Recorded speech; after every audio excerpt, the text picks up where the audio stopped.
የሉቃስ ወንጌልን መልእክት ምዕራፍ 3ን ከቁጥር 2 ጀምሮ እናነባለን። ሉቃስ ወንጌል ምዕራፍ 3 ከቁጥር 2 ጀምሮ እንዲህ ይነበባል። ሐናና ቀያፋም ሊቀ ካህናት ሳሉ የእግዚአብሔር ቃል ወደ ዘካርያስ ልጅ ወደ ዮሐንስ በምድረ በዳ መጣ። እርሱም ለኃጢአት ስርየት የሚሆን የንስሐን ጥምቀት እየሰበከ በዮርዳኖስ ወንዝ አካባቢ ወዳሉት ስፍራዎች ሁሉ መጣ። ይኸውም ነቢዩ ኢሳይያስ በመጽሐፍ እንዲህ ሲል በጻፈው ቃል መሰረት ነበር። በበረሃ እንዲህ ብሎ የሚጮህ ሰው ድምፅ፣ የጌታን መንገድ ያዘጋጅ፣ ጎዳናውን አቅኑ፣ ሸለቆ ሁሉ ይሙላ፣ ተራራውና ኮረብታማው ሁሉ ዝቅ ይላል፣ ጠማማው መንገድ ቀና፣ ሸካራውም ጎዳና ትክክል ይሆናል። የሰውም ዘር ሁሉ የእግዚአብሔርን ማዳን ያያል። ዮሐንስ በእርሱ እጅ ሊጠመቁ የመጡትን ሰዎች እንዲህ ይላቸው ነበር። እናንተ የእፉኝት ልጆች ከሚመጣው ቁጣ እንድትሸሹ ማን መከራችሁ? እንግዲህ ለንስሐ የሚገባ ፍሬ አፍሩ። ደግሞም በልባችሁ አብርሃም አባታችን አለን ማለትን አትጀምሩ። እግዚአብሔር ከእነዚህ ድንጋዮች ለአብርሃም ልጆች ማስነሳት እንደሚቻል እነግራችኋለሁና። አሁን እንኳን ምሳር በዛፎች ስር ተቀምጧል። መልካም ፍሬ የማያፈራ ዛፍ ሁሉ ቆርጦ ወደ እሳት ይጥላል። ሕዝቡም ታዲያ ምን እናድርግ ብለው ጠየቁት። ዮሐንስም 2 ልብስ ያለው ምንም ለሌለው ማካፈል ያካፍል፣ ምግብ ያለውም እንዲሁ ያድርግ ብሎ መለሰላቸው። ቁጥር 12 ቀረጥ ሰብሳቢዎችም ሊጠመቁ ወደ እርሱ መጥተው መምህር ሆይ እኛስ ምን እናድርግ አሉት። ቁጥር 13 እሱም ከታዘዛችሁት በላይ ቀረጥ አትሰብስቡ አላቸው። ቁጥር 14 ወታደሮች ደግሞ እኛስ ምን እናድርግ ብለው ጠየቁት። እሱም የማንንም ገንዘብ በግፍ አትንጠቁ፣ ሰውንም በሐሰት አትክሰሱ፣ ደሞዛችሁ ይበቃችኋል አላቸው። ሕዝቡ በጉጉት እየተጠባበቁ ሳሉ እርሱ ክርስቶስ ይሆንን እያሉ ሁሉም በልባቸው ስለ ዮሐንስ ያሰላስሉ ነበር። ዮሐንስ ለሁሉም እንዲህ ሲል መለሰላቸው። እኔ በውሃ አጠምቃችኋለሁ፣ ነገር ግን ከኔ የሚበረታ ይመጣል። እኔም የእርሱን የጫማ ማሰሪያ መፍታት የሚገባኝ አይደለሁም። እርሱ በመንፈስ ቅዱስና በእሳት ያጠምቃችኋል። አውድማው ፈጽሞ ለማጥራትና ስንዴውንም ወደ ጎተራው ለመክተት መንሹ በእጁ ነው። ገለባውን ግን በማይጠፋ እሳት ያቃጥለዋል። ዮሐንስም በብዙ ሌሎች ምክር ቃላት ሕዝቡን እያስጠነቀቀ ወንጌልንም እየሰበከላቸው፣ ነገር ግን የዮሐንስ የአራተኛው ክፍል ይልና ቁጥር 21 እናወጣለን። ቁጥር 21 ሕዝቡ ሁሉ ከተጠመቁ በኋላ ኢየሱስ ተጠመቀ። እየጸለየም ሳለ ሰማያት ተከፈቱ፣ መንፈስ ቅዱስም በአካላዊ ቅርጽ እንደ እርግብ በእርሱ ላይ ወረደ። ከሰማይም የምወድህ ልጄ አንተነ፣ በአንተ ደስ ይለኛል የሚል ድምፅ መጣ። ኢየሱስ አገልግሎቱን ሲጀምር ዕድሜው 30 ዓመት ያህል ነበር። ሕዝቡም እንደ መሰላቸው ዮሴፍ ልጅ ሆኖ ብሎ ይቀጥላል። ጌታ ይባርካችሁ። በጣም ቴንኪው። እግዚአብሔር ዘመናችሁን ይባርክ። እግዚአብሔር ቃል ያላችሁ ክብር ደስ ይላል። ያነበብኩት እኔ በአዲሱ መደበኛ ትርጉም ነው። ምናልባት ግር ያላችሁ ሰዎች ካላችሁ በዚህኛው ትርጉም ስላነበብኩት ነው። ስለ ማመቻቸት ነው መናገር የፈለኩት። ከትናንት ወዲያ ጀምሮ የጌታ መንፈስ ታውቃላችሁ እያስተማርኩበት የመጣሁበት የመጽሐፍ ትምህርት አለና ከራስ ላይ ቅባት አይታጣ፣ ልብስ ሁሉ ጊዜ ነጭ ይሁን፣ ይህንን ወራቶች እያስተማርኩ ነበርና ከዚህ ከጾም ጸሎቱ በኋላ አያስተውላችሁ እንደሆነ አርብና ቅዳሜ ዛሬ እሁድ መልእክቶች የጌታ መንፈስ እያመጣ ነውና ስለ ማመቻቸት ነው መናገር የምፈልገው። ክብር ለጌታ ይሁን። የመልእክቴን በይዘት ለማቅረብ እሞክራለሁ። ያነበብኩላችሁ የመጽሐፍ ቅዱስ ክፍል የዚህ የሉቃስ መጽሐፍ ምዕራፍ 2 ላይ ስለ ዮሐንስ የሚናገር ክፍል ነው። ዮሐንስ ማን ነው የሚለውን ለመረዳት ጥቂት ሐሳቦችን ማንሳት እፈልጋለሁ። አባቱ ዘካርያስ ይባላል። ዘካርያስ ካህን ነው። የካህን ልጅ ለመሆን ደግሞ ግዴታ ከካህን መወለድ ይጠበቅብሃል።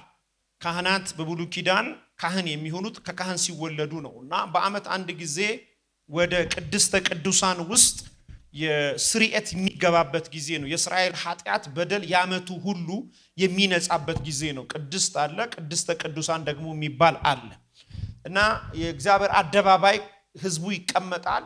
የአመት ሙሉ ኃጢአት፣ የአመት ሁሉ በደል፣ የአመት ሁሉ መተላለፍ ካህኑ ሲያነጻ ህዝቡን በደልን እየሰማ ይቅርታን እየሰጠ መተላለፍን ይቅር እያለ ይዘውት የመጡትን በእግዚአብሔር ፊት ለፊት በእነሱ ምትክ እየሰዋ በደላቸውን መተላለፋቸውን እጃቸውን በሚጨኑበት ሁሉ ላይ ያደረገ ሰዎች ይነጻሉ አመቱ ሙሉ።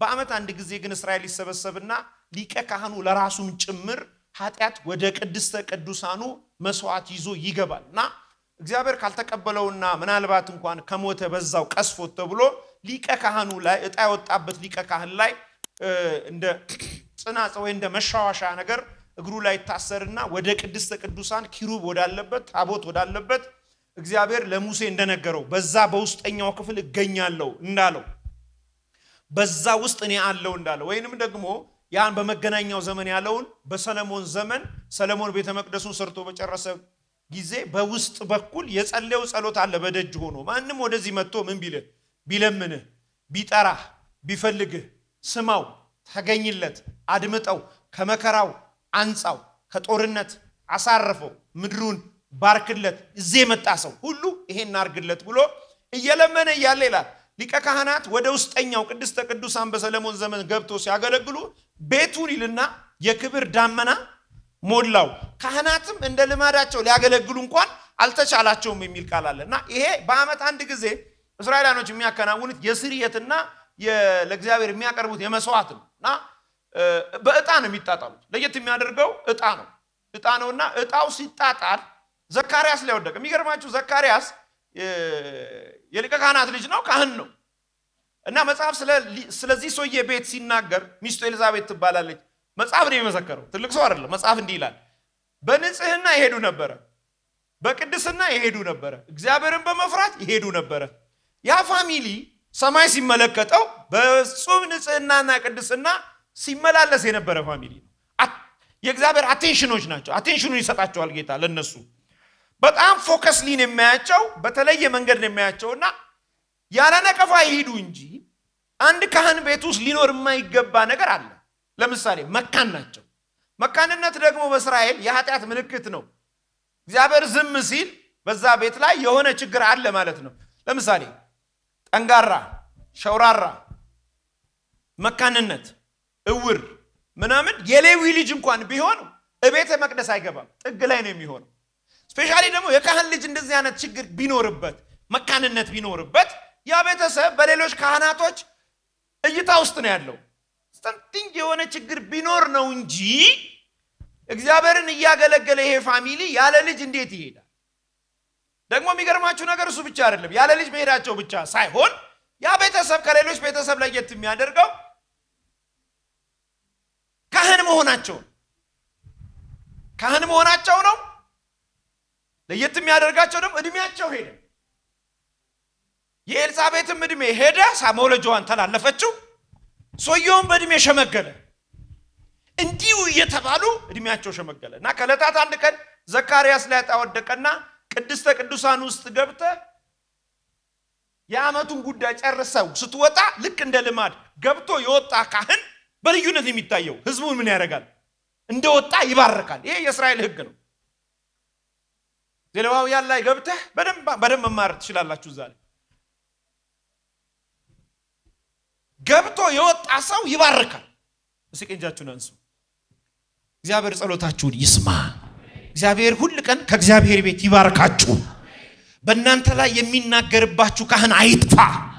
እግዚአብሔርን ድምጽ የምትሰሙበት በረከት በእጃችሁ ይግባ።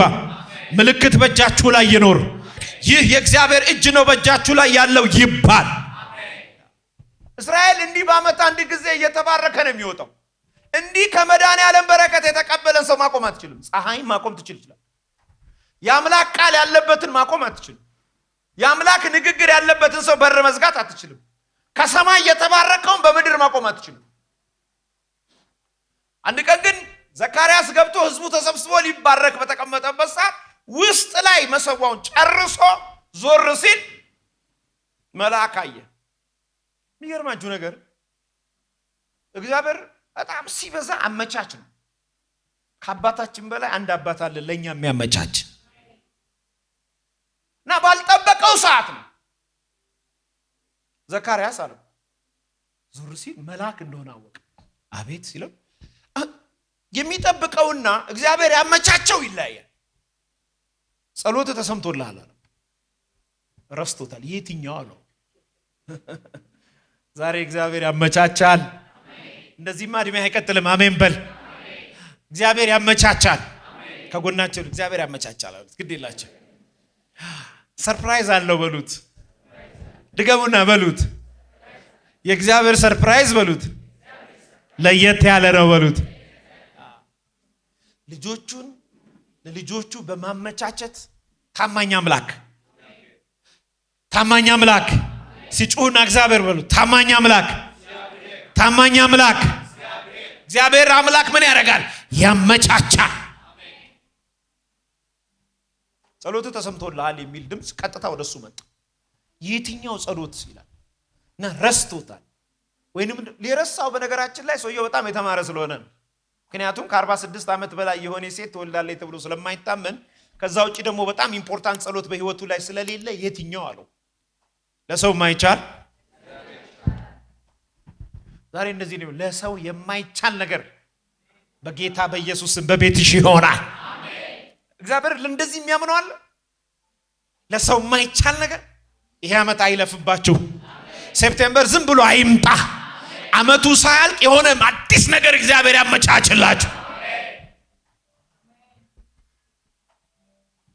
በዛ መጽሐፍ ሲናገር እንዲህ ብሎ ይናገራል። የትኛው ጸሎት ሲለው ሚስት ኤልዛቤጥ በሚመጣው ዓመት ወንድ ልጅ ትወልዳለች አለ። ይሄ እንዴት ሊሆን ይችላል ብሎ ከላይ የመጣ ከሁሉ በላይ ከሆነው ጋር መከራከር ሲጀምር የምልህን ቃል ከእግዚአብሔር ያመጣሁትን ቃል አላመንክምና ልጁ እስኪወለድ ድረስ ዲዳውን ግን የልጁ ስም ማን ነው አለው? ዮሐንስ ነው። እና ሲወጣ ለሱ ሰርፕራይዝ ነው ውስጥ ላይ ገጠመው። ውጪ ላይ ላሉትም ሰርፕራይዝ። ሰው ሁሉ ሲጠብቅ ሰውየው ማውራት አልቻለም፣ መናገር አልቻለም። ለህዝቡ ሰርፕራይዝ ነው አይደለም? ሰርፕራይዝ። ማንን ነው የምባርከው ዛሬ? ውጪ ላሉ ሰዎች፣ ለሚያቋችሁ ሰዎች ሰርፕራይዝ የሚያደርግ እንደሱ ዲዳ የሚያደርግ አይደለም፣ ግን የተለየ ነገር ከማን ጋር ውላችሁ እንደመጣችሁ የሚያሳውቅ ማን ጋር እንደነበራችሁ የሚያስረዳ ከላይ ከሆነ ጋራ ውላችሁ እንደመጣ የሚያሳይ ሰርፕራይዝ የሚያደርግ የእግዚአብሔር መገኘት በእናንተ ላይ ይምጣ።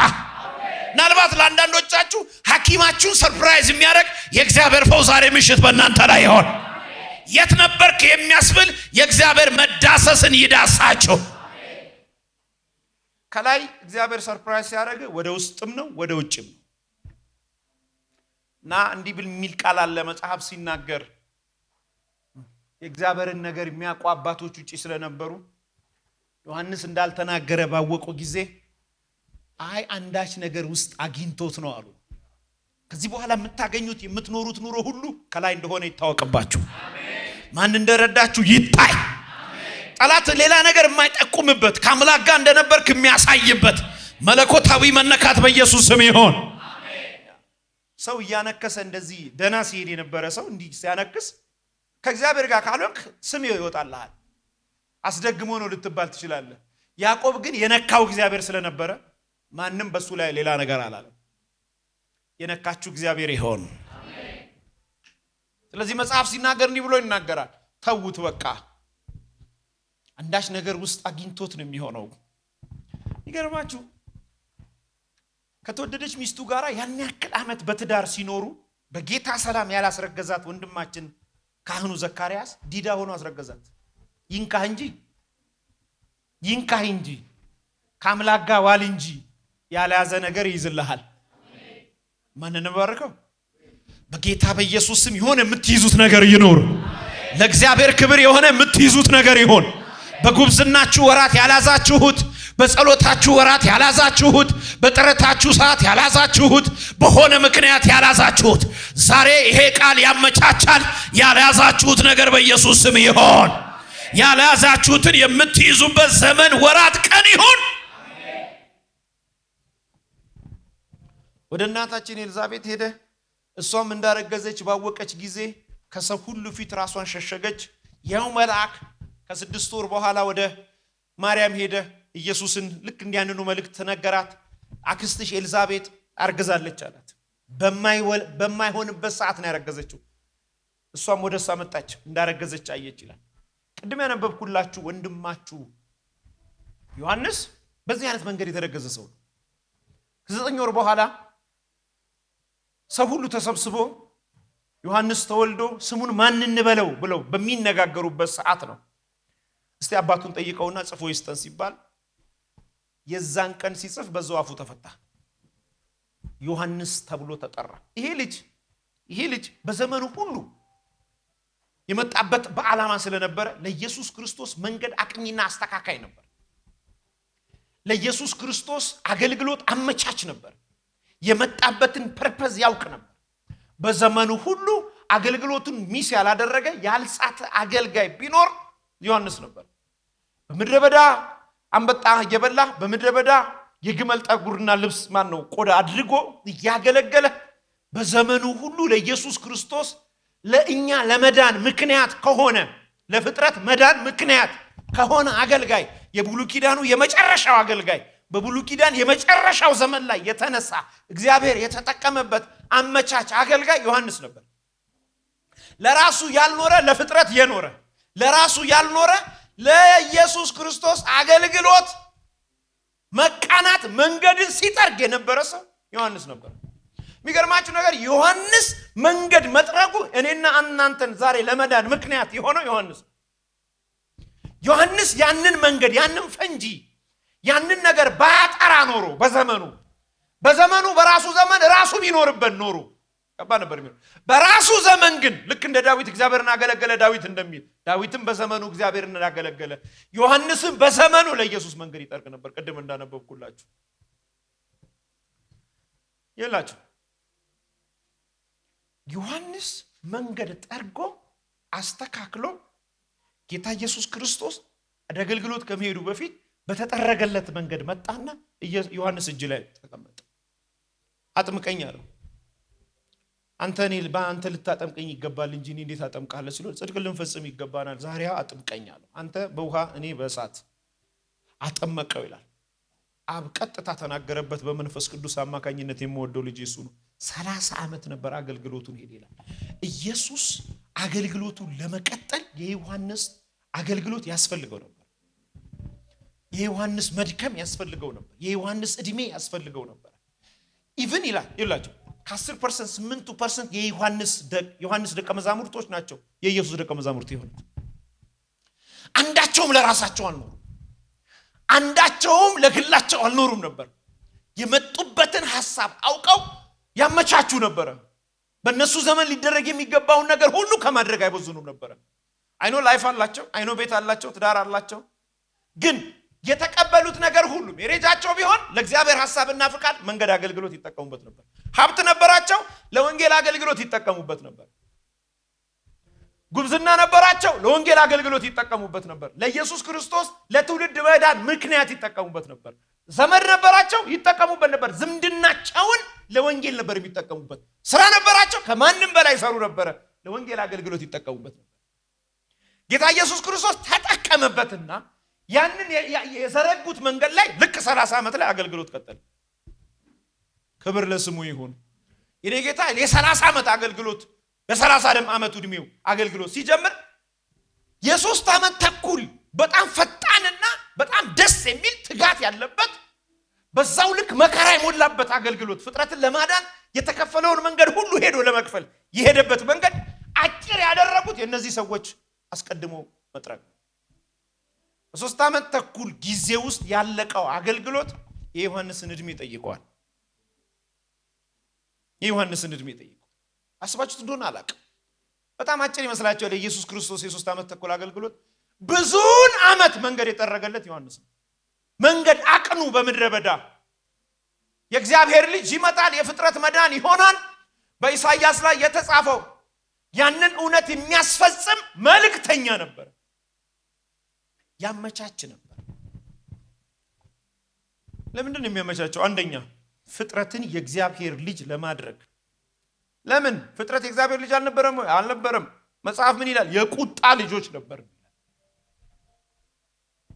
የቁጣ ልጆች ነበር።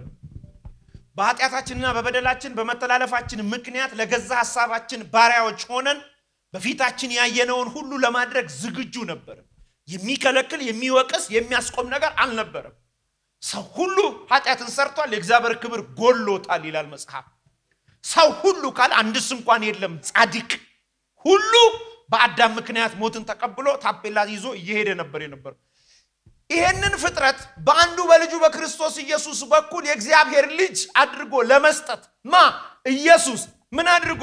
ፍጥረቱን ሁሉ በደሙ ቀድሶ ለተቀበሉት ሁሉ በስሙ ለሚያምኑት ሁሉ ለነሱ የእግዚአብሔር ልጆች ለማድረግ ይዞ በመስቀል አማካኝነት ወደ አብ ሲገባ አብ ልጄ የሚለው በኢየሱስ ያለው አብ ማመን ይፈልጋል። አብ ማመን አንቺ መቀበል የሚችለው በመስቀል በኩል ዮሐንስ የሰራውን ተጠቅሞበት በ3 ዓመት ተኩል ፍጥረትን የእግዚአብሔር ልጅ ሊያደርግ የሚችልበትን ጽዋ ጠጥቶ ከሙታን ተነስቶ በስሙ ያመኑትን ለመጀመሪያ ጊዜ ወደ አብ ይዞ ሄደ። ወደ አብ ይዞ ሄዶ አያቸው አለ። አያቸው ሲለው ልጆቼ ናቸው አለ።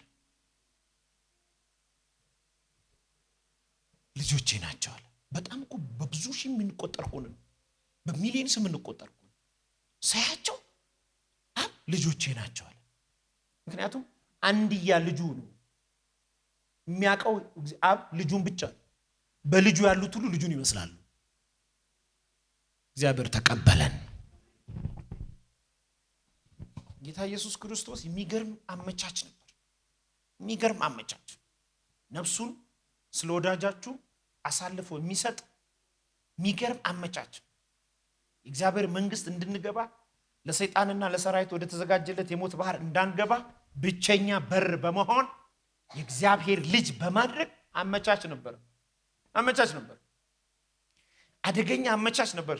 ደሞስ የተጠየቀበት አመቻች እኮ ነፍሱን በመስጠት ነው። ነፍሱን በመስጠት አመቻቸ ራሱ። ክብር ለስሙ ይሁን።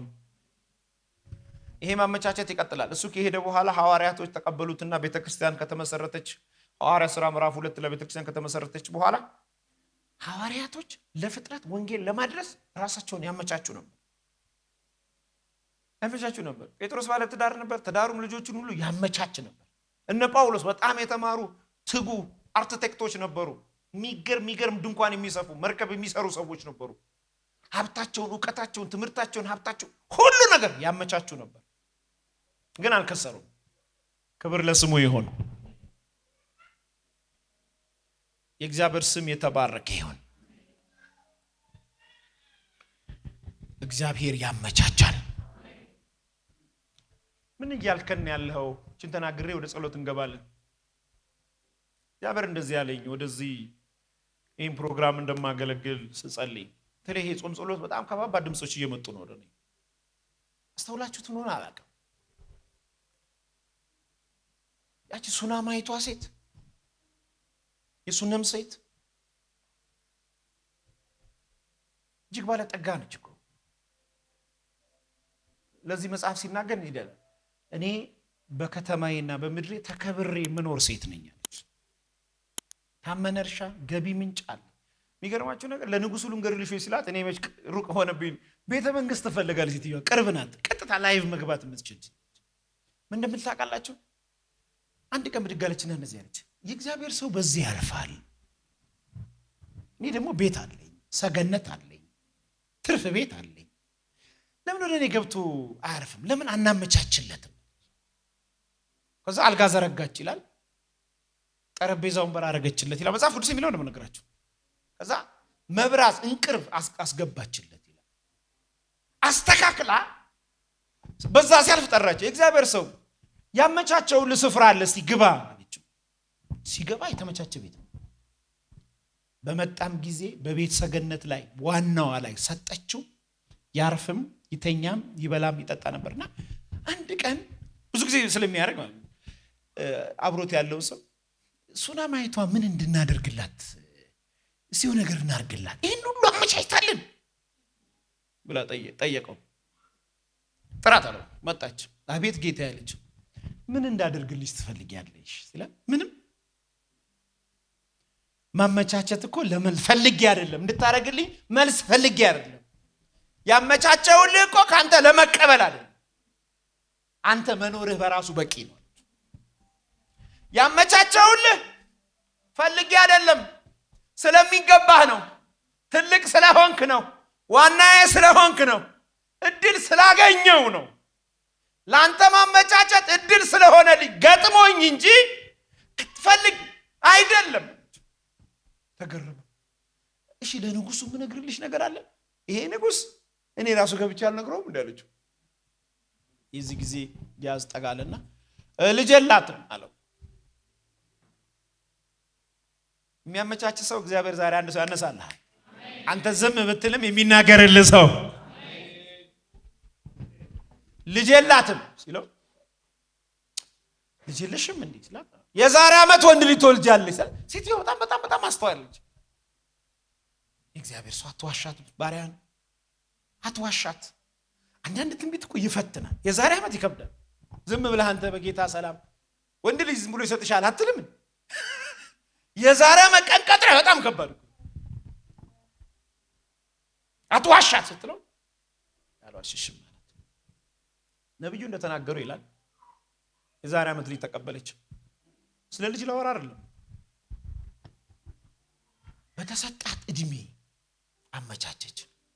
እና ይገርመኛል አንድ ትውልድ አለ። ያ ትውልድ እኔ ነኝ። ጤንነት ሰጥቶኛል፣ ለወንጌል አመቻቻለሁ። ያቺስ ንዘረለች። ምን ላደርግልሽ ትፈልጊያለሽ? ባታደርግስ?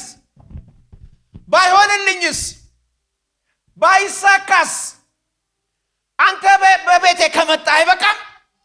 እርካታዬ እኮ ያንተ የኔ ጌታ መንፈስ ከኔ ጋር መኖሩ ነው። ቤቴ ላይ መጸለዩ እኮ ነው። ኢየሱስ በቤቴ መባሉ ለኔ አይበቃም? ከሷ ጋር እግዚአብሔር አለ፣ አገልጋይ አለ፣ መንፈሱ አለ፣ ሰማይ አብሯት አለ መባሉ አይበቃም? ተወለላውን እኔ አንተ ካለህኝ ይበቃል። ያመቻቸውት እንድትኖር ነው። እግዚአብሔር በዘመናችሁ ይኑርላችሁ። ሰጠኸኝ፣ ነሳኸኝ፣ አገኘው፣ አጣው ካንተ ጋር ይለካካም። በሞላ ጎደል አይደለም የተከተልኩ። ሲሞላ ሃሌሉያ፣ ሲጎድል ወይስ አይደለም?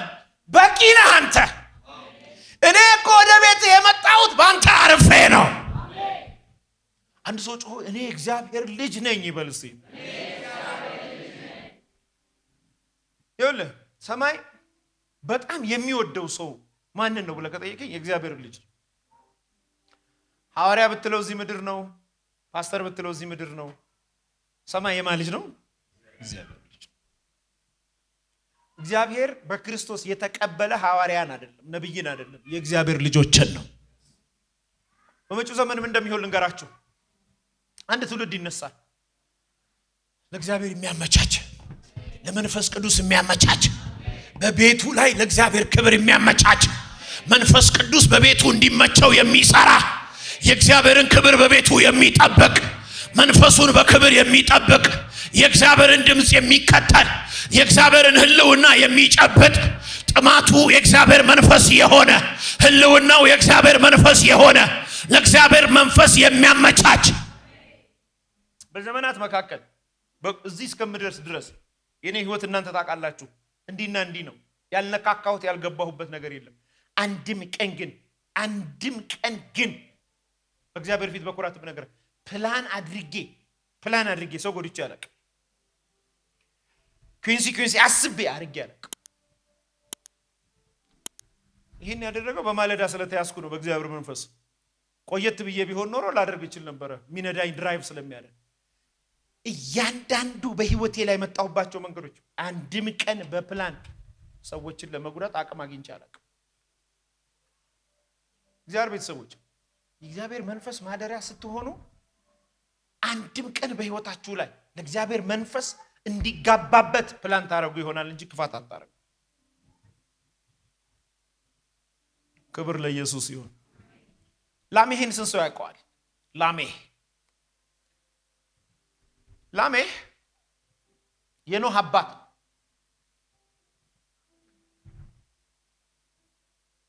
ኖህ አለ፣ የኖህ አባት ላሜህ አለ፣ የላሜህ አባት ማቱሳላ አለ፣ የማቱሳላ አባት ሄኖህ አለ።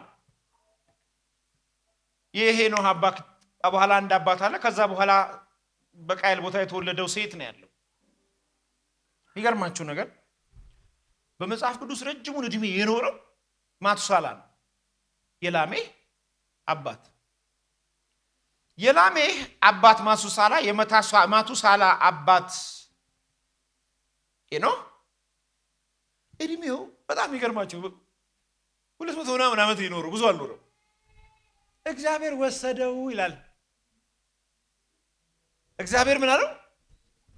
ስለዚህ ምን አላለም? አልተገኘም። እግዚአብሔር ወስዶታል እና አልተገኘም ይላል። አመቻቸ እድሜውን ማን እንዲወስደው። የሚገርመኝ ሰውየው በጣም መንፈሳዊ ነው። በጣም መንፈሳዊ ሰው። ልጁ ማቱሳላ ወልዶት ኖሯል። ማቱሳላ ከአባቱ እኩል ሆኖ እንኳን አባቱ እድሜውን ለእግዚአብሔር ሲያመቻች ያልተማረ ሰው። በጣም ከባድ አለመማር።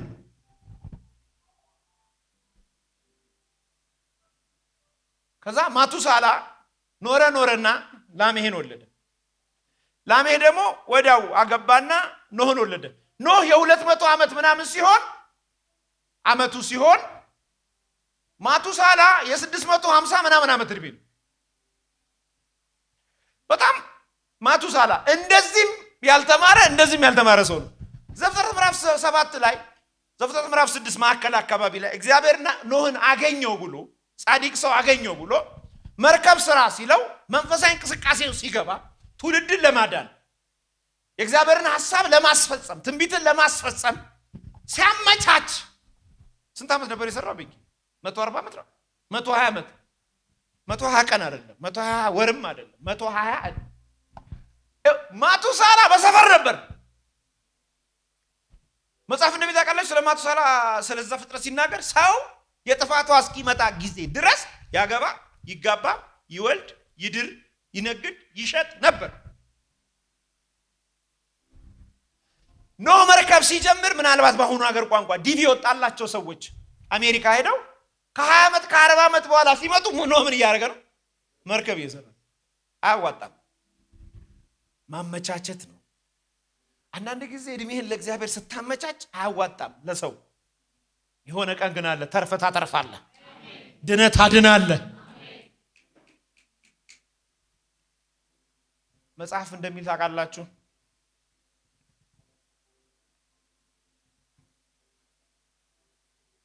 የጥፋቷ ሊመጣ መርከቧ ተሰርታ አልቃ እግዚአብሔር ሁለት አድርጎ በየክፍሉ አሰርቶ አመጣለት። ይመጣሉ አለው። አሁን የምታዩቸው ፍጥረታት ሁሉ ያኔ በኖህ አማካኝነት አመቻችነት እድሜውን ሰርቶ ያተረፋቸው ናቸው። መጽሐፍ እንዲህ ብሎ ይናገራል። የሰማይ መስኮቶች ወይንም ደግሞ ቀላያት ይላል፣ ቀላያት ተከፍተው ይላል። 40 ቀን ነው የሚለው። ለ40 ቀናት ዝናብ ዘነበ። አይገርምም?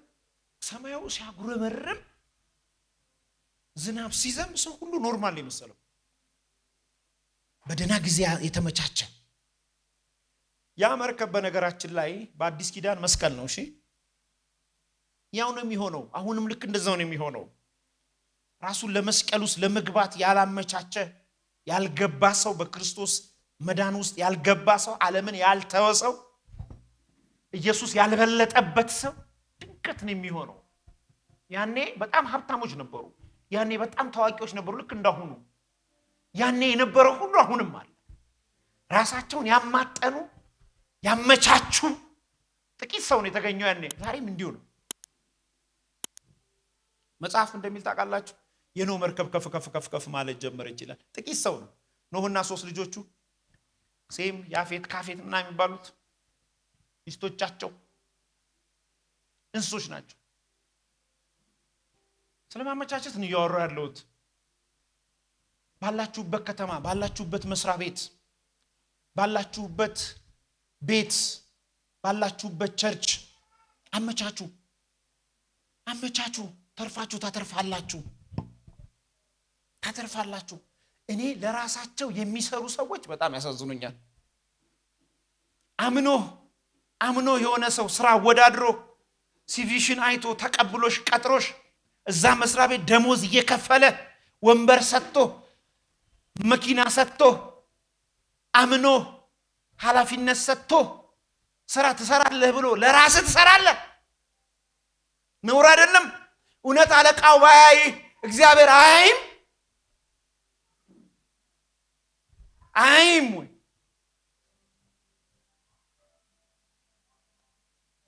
ያላ በጣም ነው ማዝነው።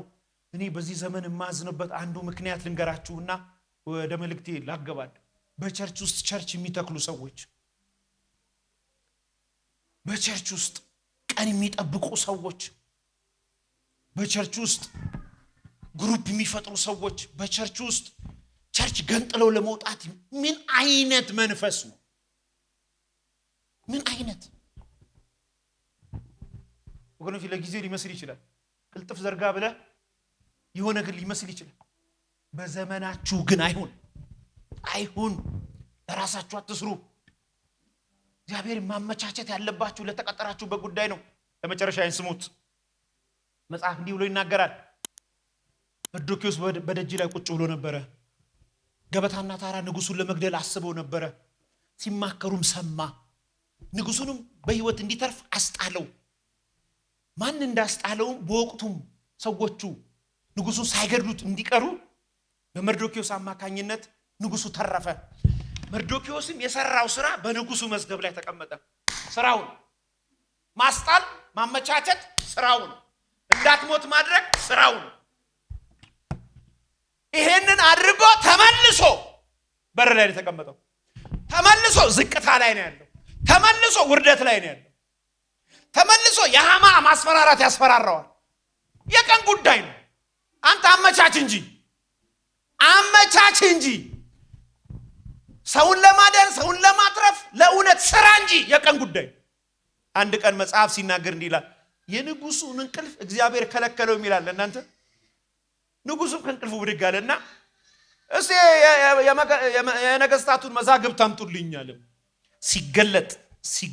ሲገለጥ መርዶክዮስ የሚል ገበታና ታራ በቀን በእንትን ይሄኛው ቀን በወሩም በዚህኛው ቀን ንጉሱ ሊገዱ በተማከሩ ጊዜ አይሁዳዊ የሆነው መርዶክዮስ ሰምቶ ንጉሱን አትርፎታል። በዚህ ቀን ሞት ታውጆብኝ ተርፌያለሁ። አዎ ማን አተረፈኝ? ማትረፍ ልማዱ የሆነ ክፋት አመሉ ያልሆነ አመጽ አመሉ ያልሆነ ከጨለማ ስራ ጋር የማይተባበር ከክፋት ጋር የማይተባበር አባቱ ማዳይ ነው፣ ልጅየው ማዳይ ነው። አተረፈኝ። አዎ አተረፈ። ማን ነው ስሙ? መርዶክዮስ ይባላል። የኔ ያለው በደጅ ቁጭ ብሏል። ንጉሱን አገልግሎ በደጅ አዎ መርዶክዮስ ተጠራ። ንጉሱን አገልግለህ በደጅ እንዴት ትቀመጣለህ? ምን እንዲደረግልህ ትፈልጋለህ ሲባል እኔ እኮ እንዲደረግልኝ አይደለም ያዳንኩ ስራዬ ነው። ንጉሱን ማገልገል፣ ለንጉሱ መቀኘት፣ ለንጉሱ መኖር። ክብር ለስሙ ይሁን። ስራዬን ሰራለው ስራዬም አንተን ማክበር ነው። ስራዬም አንተን ማክበር ነው። ስራችሁ ምንድነው? የኔ ግን እሱን ማክበር ነው። የኔ ግን እሱን ማክበር ነው። ስራዬን ሰራለው፣ ስራዬም እሱን ማክበር ነው። ስራዬን እሱን ማክበር ነው። ሃሌሉያ። እስቲ ወደ እኔ ተመልከቱ። ግድ የላችሁ፣ ኢየሱስ በቂያችሁ ነው። ለሱ በማመቻቸት እድሜያችሁ ይለቅ። ዛሬማ ሰይጣን ይከስራል። አሜን አትሉም? ለግረ መንገድ አትኖሩ፣ ለሚመጣው ነገር አትኖሩ። ለኢየሱስ እየኖራችሁ ሌላው ይከተላቸዋል። እዚህ ማለዳ መልእክት ይሄ ነው። አንድ ጨካኝ ትውልድ ይነሳል። ከሆዱ ገባ ከደረት ወጣ ያለ ለአምላኩ ክብር ብቻ የሚኖር ኢየሱስን ብቻ የሚያከብር ለመንፈስ ቅዱስ የሚያመቻች በመስሪያ ቤት፣ በስራ ቦታ፣ በንግድ ቦታ፣ በመቀመጥ በመነሳት ኢየሱስን የሚሰብክ በኑሮው ኢየሱስን የሚያሳይ ለእግዚአብሔር መንፈስ መንገድ የሚያመቻች አንድ ትውልድ ላይ ዛሬ መንፈስ ያርፍበታል። ሰይጣንም አይቀልድብህም። በጎደለ በሞላ ነገር እድሜህን አይዘው። እግዚአብሔርን የምታመልክበት መንፈስ ተሰጥቶሃል። እግዚአብሔር ይሄንን መንፈስ ባንተ ላይ ይሰጥሃል። ትበቃኛለህ አንተ፣ በቂህን አንተ፣ ጠግቤያለሁ ባንተ፣ ረክቻለሁ ባንተ፣ ደስ ብሎኛል ባንተ። አይኖ የጎደለኝ ነገር አለ፣ ባየው ብዙ ነው፣ ብቆጥረው ብዙ ነው። ሙላት የምትሆንልኝ ግን አንተ ነህ። ኢየሱስ በቂህ ነው የሚል ጮሆ አሜን ይበለኝ። በርካታ ነገር ማባራሪያ፣ በርካታ ነገር ማስተካከያ። ልቀጥል። በርካታ ነገር መቀየሪያ ይሄ ትምህርት ነው። ማስቀየር ትችላላችሁ። አሁን ያለውን ኮሚትመንት፣ አሁን ያለውን የጠላትን ኮሚትመንት። አንዳንዱ ነገር በኢየሱስም ላይ ቀየር ይችላል። አንተን መቀየር ያለብህ እድሜሽ ኢየሱስን በመግለጥ ይመቻቻል።